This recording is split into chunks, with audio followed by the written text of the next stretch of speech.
Today, we are taking a closer look at the vulnerabilities within our electoral system, specifically the recent Ontario election.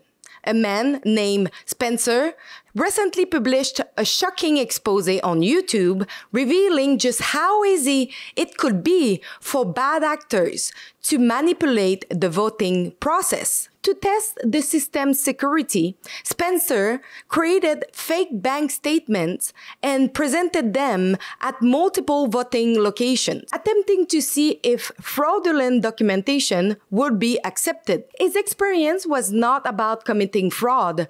He never actually cast multiple votes or broke any laws. Instead, he stopped the process at the point where his documents were approved, recording his experience with hidden cameras. The footage, which he later uploaded online, blurred the faces of election staff to protect their identities. Shortly after posting the video, Spencer received an email from an Elections Ontario employee demanding its removal. In response, I reached out to Elections Ontario and the employee in question, asking whether they planned to investigate these allegations, whether they took these concerns seriously, and what safeguards they have in place to prevent voter fraud and election interference. Despite my request and the deadline given, I have yet to receive any response.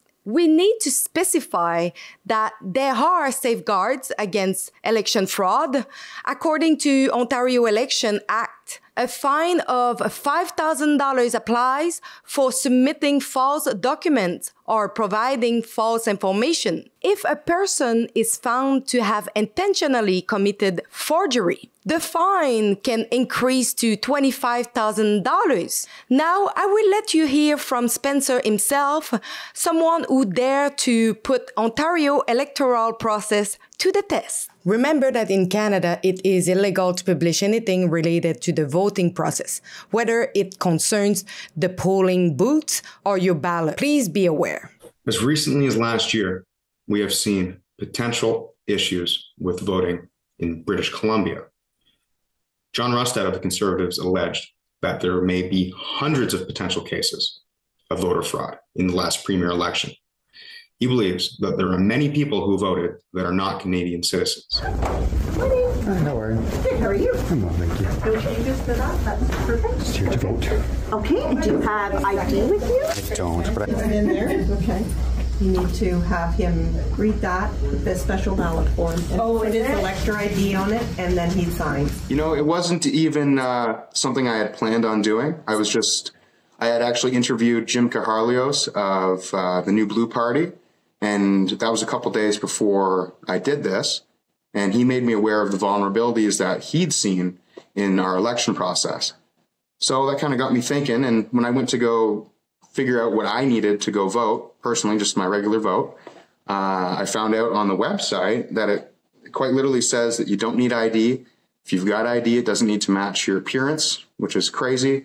And then there's a whole slew of different options, as you may have seen, that you can use in lieu of an actual proper government ID. One being a blank piece of paper with a name and address on it. So can you explain quickly to the people who didn't see your expose, what was your method to go and to try to vote with fake ID? Yeah, so I quite literally had on my phone, I had made I used my personal TD RSP slip, removed all of my information, and then I was going to each riding that I was in, every electoral office. I found an address that matched it and made up a name, put it on it, and that's quite literally all I used, which is, quite concerning. How was the reaction of the people when you arrived with the TD Bank slip? So at the first place I voted in Ontario, that's my actual riding, and I actually did a vote with my real name in the same method. The people there were not very happy about me asking to do it that way. A couple of them were rather rude and rather confrontational, but everywhere else, everyone was very kind. I was a lot more kind in my approach. I I lied better, frankly. I made up a better story as it went on. I made up my car getting stolen. I made them kind of sympathize with me in my situation, so they didn't really think about perhaps what I was doing any more than what I was telling them. And it frankly just is what they allow you to do. So if you push on it, a lot of pushback I've gotten is that, oh, I went and voted. They asked me for ID. Yeah, well, if you said no, there's no recourse. And so how many places you were able to go and be allowed to vote with fake ID? So I managed 13 within 3 days. I could have done more. It's just logistics of driving. I did quite literally every returning office in Hamilton, every single one in Burlington, every single one in Oakville, and like several in the GTA. I just wanted to share a concern with you guys, and I don't know if you're aware or not, but are you aware that you do not need ID to vote in the Ontario election? Well, according to the Elections Canada, you need ID, not photo ID, but you do need ID with proof of your address. Sure thing, but Elections Canada isn't Elections Ontario, and this is different. Right, Elections Ontario. This is Election Ontario. Yes, that's what I'm calling. The website says to vote. Yeah. You need, this is exactly what the website says. I'm on the website. Right. Yeah, so you don't need voter ID. Voter information card. No, you don't. So you can show up with one piece of ID showing your name. Yeah, so you don't need any photo ID, and what's accepted is something as simple as a bank document with a name and an address on it.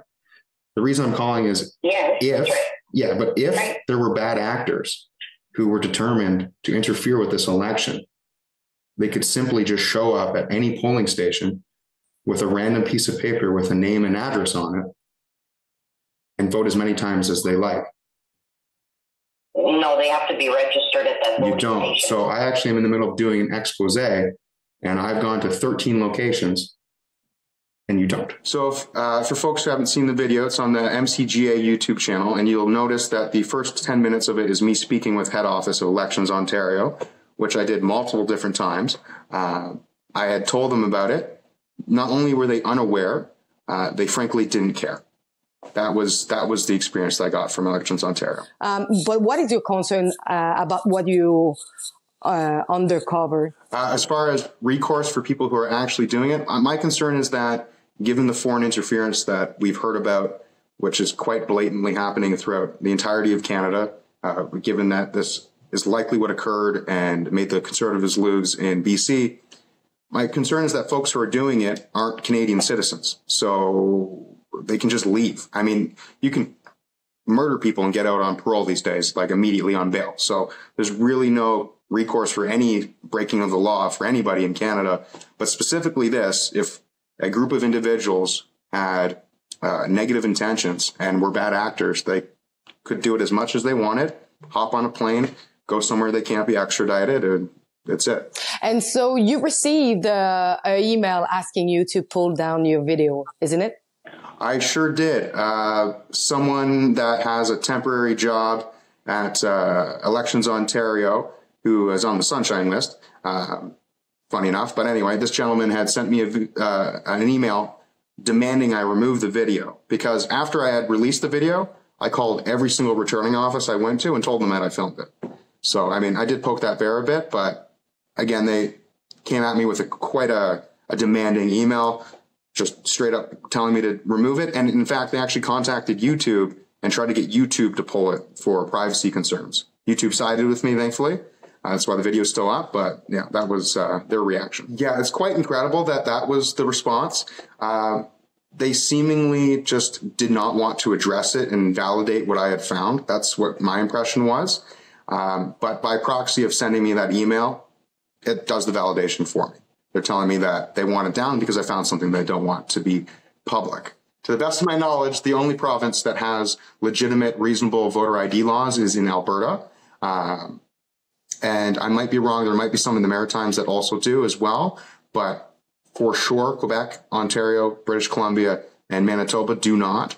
And you certainly don't in municipal elections either. It's endemic throughout Canada, and it's a grave concern, frankly. What does speak to you about the reaction of Ontario election about this problem? Well, a quick anecdote related to that. I called the Premier's office, and not only did I get faced with absolute disregard from what I had found and I had uncovered, the person ended the phone call, and I actually think I have it recorded somewhere, ended the phone call telling me, well, this has been the law in Ontario for 20 years, so basically suck it up. Good afternoon. Thank you for calling the Premier's office line. Bonjour. My name is Simon. How may I assist you? Hi, Simon. How are you today? Good. How are you? I'm well, thank you. So I have some pretty grave concerns about voter fraud in this election. Your ID doesn't need to match your face if you have it, and you can quite literally show up, and I'll explain it to you in a moment, but you can show up with just a piece of paper with a TD logo on it, any fake name, any address in a riding, and you can cast a vote. Even if you're not on the registry, they will add you to it. It is insane. I went to every single one in Oakville, Hamilton, and Burlington and was able to get to the point of attestation just to see if this was real, and it is. They haven't really changed election rules in like decades, really, in a real big way, except that there's no electronic voting. Regardless, though. So I reached out to Election Ontario for asking them if they are taking those allegations seriously. Do you think Ontario election should reply and give answer about this? I think they should. I'm sure they didn't to you, because I know they didn't to Clayton Domain, and they sure haven't to myself. I think they're trying to brush it under the carpet and make sure that people just kind of forget about it. They should absolutely do a proper investigation. They should definitely contact me. They have my email.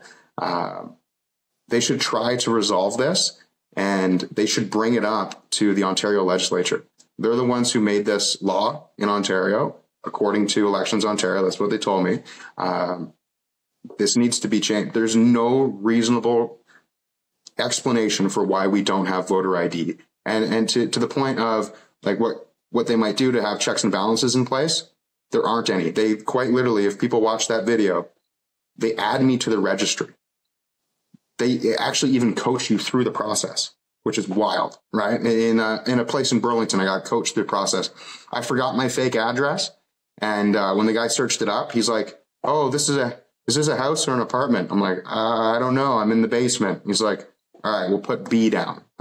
So they help you along through the process, add you to the registry, and then again you can attest and then cast a ballot. So there's nothing. There's no balances whatsoever. I'm first time voting for this. Just right in with I think it's 1A, 1B, sorry. Okay. Again, like I said, it's literally all my stuff goes above. I'm going to add a new property. Perfect, thank you very much. I'll put it under Unit 1. So this is your ballot. Because we know that we are going towards a federal election. We know also that we had foreign interference in the past. Probably at the federal level, maybe it's more secure than the rest. But do you have any concern also for the next election that's coming up? Without question. Right off the top, you said probably more secure, right? The fact that we all don't know that it is that more secure, that's the problem in itself. It should be well known to Canadians that our elections are fair and free. And a big pillar of that is secure voting and ensuring that only eligible voters vote and that eligible voters only vote one time.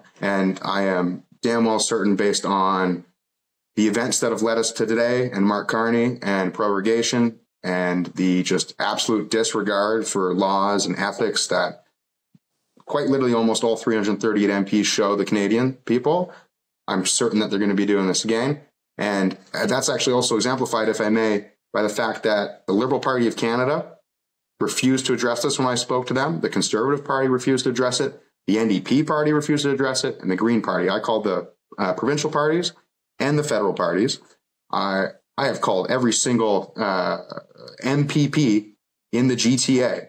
Nothing. I've called as many MPs as I can get a hold of, I sent an email to all 338 MPs. They all have the email with that video telling them what's going on. I haven't got a single reply back.